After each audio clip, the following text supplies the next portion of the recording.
ഇതൊരു സമ്മാനമാണ്. കാരയൂർ ഗ്രാമത്തിലെ മൺമറഞ്ഞ ആദിപിതാക്കൾ ഗ്രാമവാസികൾക്ക് നൽകിയ സമ്മാനം. കാരയൂരിലെ ഒരു പാറക്കെട്ട് നിറയെ ഇത്തരം ഉരൽക്കുഴികളാണ്.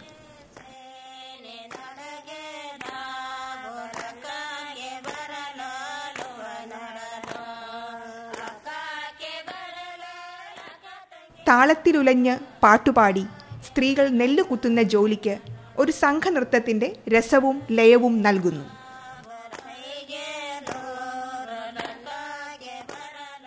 പാഠപുസ്തകവുമായി മുതിർന്ന കുട്ടികളും പല്ലാങ്കുഴി കളിക്കാനുള്ള കുന്നിക്കുരുക്കളുമായി കുഞ്ഞികളുമുണ്ട് നെല്ല് കുത്തുന്ന അമ്മമാരുടെ കൂടെ. ഒരു വട്ടി നെല്ലും ഉലക്കയുമായി ഓരോ പെൺകുട്ടിയും വീടുകളിൽ നിന്ന് രാവിലെയോ വൈകുന്നേരമോ പടിയിറങ്ങി ഈ പാറമേലെത്തുന്നു.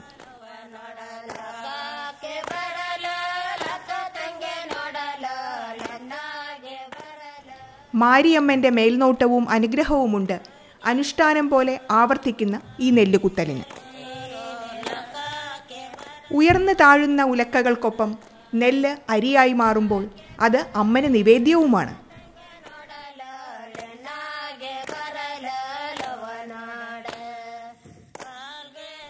കാറിത്തിരുനാഞ്ചി അടുപ്പിത്ത കൽക്കുഴി, പെരുമങ്കാളിയപ്പൻ അടുപ്പിത്ത കൽക്കുഴി, പുല്ലൻ പെരുമാൾ അടുപ്പിത്ത കൽക്കുഴി. ഉരലുകൾ കുഴിപ്പിച്ച കാരണവന്മാരുടെ പേരുകൾ ഇവിടെ ശിലാലിഖിതങ്ങൾ.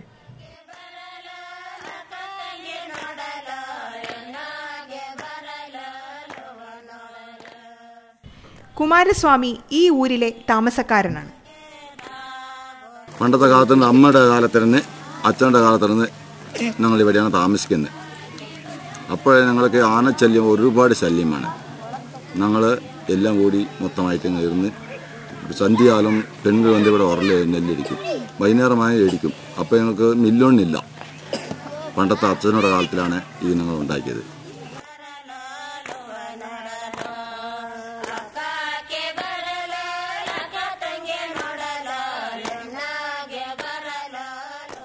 തലമുറകളായി തുടർന്നു പോരുന്ന ഈ നെല്ലുകുത്തൽ ഗ്രാമവാസികൾക്ക് അവരുടെ മാത്രം ചരിത്രം. ഇവർക്ക് ഈ ചരിത്രം അന്നവും ജീവനും.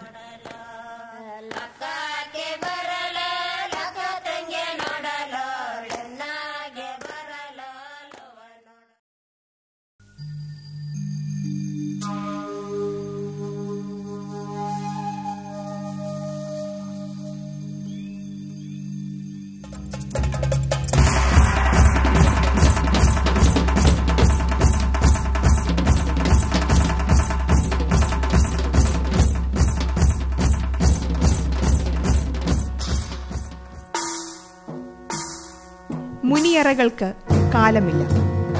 ഈ ഗുഹകൾക്കുള്ളിൽ ജീവിച്ചിരുന്നവർ ആരായാലും അവർ കണ്ടിരുന്ന ആകാശവും ഭൂമിയും അവരുടെ ഇരിപ്പിടത്തിലിരുന്ന് ഈ നിമിഷം ആർക്കും കാണാം.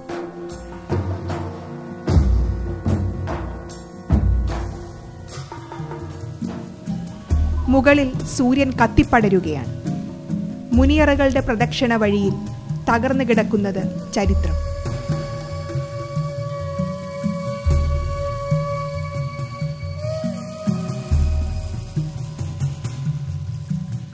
മുനിയറ ഒരു പഴങ്കാല വസതിയാണ്. ചുറ്റിനും വെയിലിന്റെ തീ ആളിപ്പടരുമ്പോൾ മുനിയറകൾക്കകത്ത് ഇളം തണുപ്പുണ്ട്. വിടവുകൾക്കിടയിലൂടെ ആകാശത്തിന്റെ ഒരു കഷ്ണം.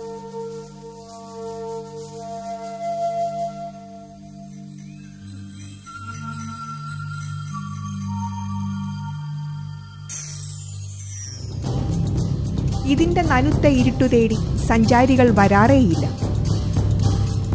അതുകൊണ്ട് തന്നെ മുനിയറകളുടെ ഇടവഴികളിലെ അദൃശ്യ സാന്നിധ്യങ്ങളുടെ സൂചനകൾ ഇപ്പോഴും വളരെയൊന്നും മലിനമായിട്ടില്ല. ജൈന മുനിമാരുടെ ആവാസ കേന്ദ്രമായിരുന്നു മുനിയറകൾ എന്നാണ് ചരിത്രം.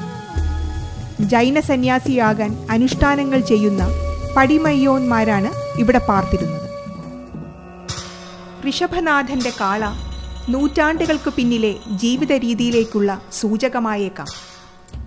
സമീപത്തുള്ള എല്ലാ കുന്നുകളിലും മുനിയറകൾ സമൃദ്ധമാണ്. ഏത് ആധുനിക വാസ്തുശില്പിയെയും അതിശയിപ്പിക്കുന്ന ഉൾക്കാഴ്ചയോടെയാണ് മുനിയറകളുടെ നിർമ്മിതി.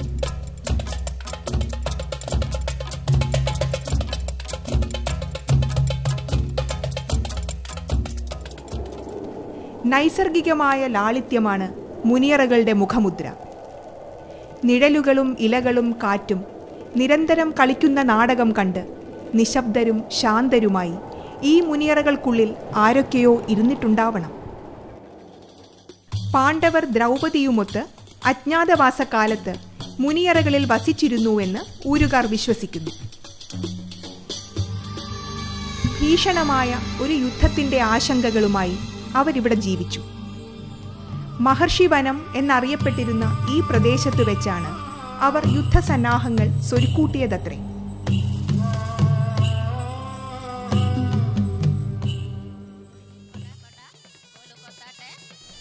ഊരിന്റെ മൂപ്പനായ രാജനായ്ക്കന്റെ ഓർമ്മകളിൽ മുനിയറയ്ക്ക് ഒരു മാറ്റവും സംഭവിച്ചിട്ടില്ല. அந்த முனியரை பல நூறு ஆண்டுகளுக்கு முன்னால் பாண்டவர்கள் யுத்தம் பண்ணுறதுக்காக வேண்டி வந்த ஒரு இடம். இது 4வது வனம். இது மகரிஷி வனம்னு இந்த இடத்துக்கு பேர். அவங்க யுத்தத்துக்காக வேண்டி வந்தது. அப்போ இது அஞ்சநாடு பகுதி, கோவில்கடல், காந்தலூர் பஞ்சாயத்து. அப்போ இந்த வட்டாரத்தில் அவங்க தங்கித்தான் யுத்தம் நடத்தியிருக்கிறாங்க. அப்போ அவங்க யுத்த சௌகரியத்துக்காக வேண்டி ஒவ்வொரு பாறை குன்னு மேலேயும் தீயிட்டு கல் பொடித்து அதில் வாள் பச்சை மருந்து பிரட்டி அறுத்து எடுத்து 4 கல் தூக்கி வச்சு ஒவ்வொரு சிறிய சிறிய ரூமுகள் போல் உண்டாக்கியிருக்கிறாங்க. அதில் இருந்து தான் அவங்க யுத்தம் நடத்தினதாக கேள்விப்பட்டிருக்கோம். அதனுடைய லட்சியம்தான் இருக்குது. பின்ன இந்த யுத்தமெல்லாம் இங்கே முடிஞ்சிட்டு தமிழ்நாடு பார்டர் தலைஞ்சி மஞ்சப்பட்டி போய் அப்படியே தாராபுரம் போனதாக കേൾവി. ഊരിന്റെ പൂശാരി കൂടിയായ രാജനായ്ക്കന്റെ അതീന്ദ്രിയ ദർശനങ്ങളിൽ ഏറ്റവും ശക്തം കദവ് നാച്ചി മലയിൽ നിന്ന് തീർത്ഥമലയിലേക്ക് ശരവേഗത്തിൽ പാഞ്ഞുപോയ പ്രകാശമാനമായ ഒരു രഥമാണ്.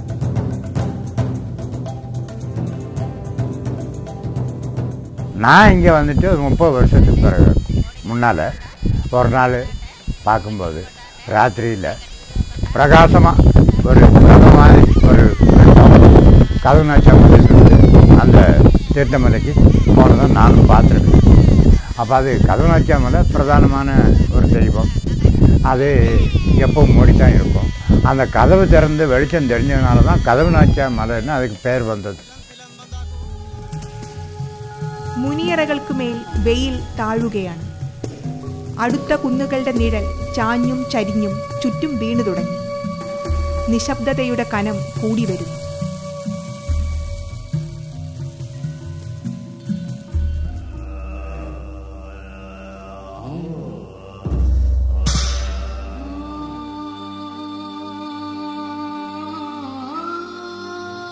എക്കാലത്തും എല്ലാ മനുഷ്യരും സ്വന്തം മുനിയറകൾ ഉണ്ടാക്കുന്നുണ്ട്.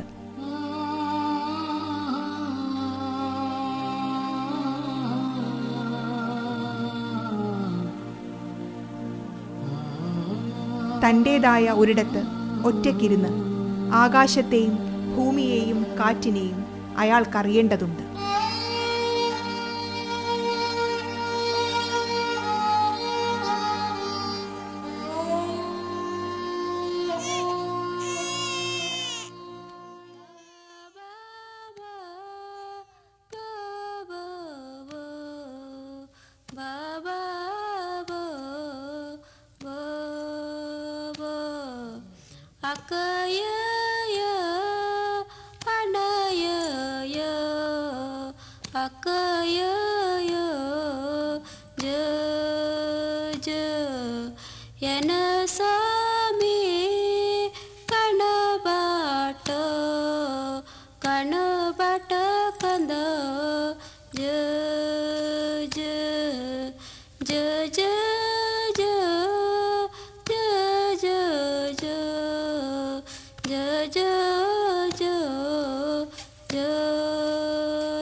Akaya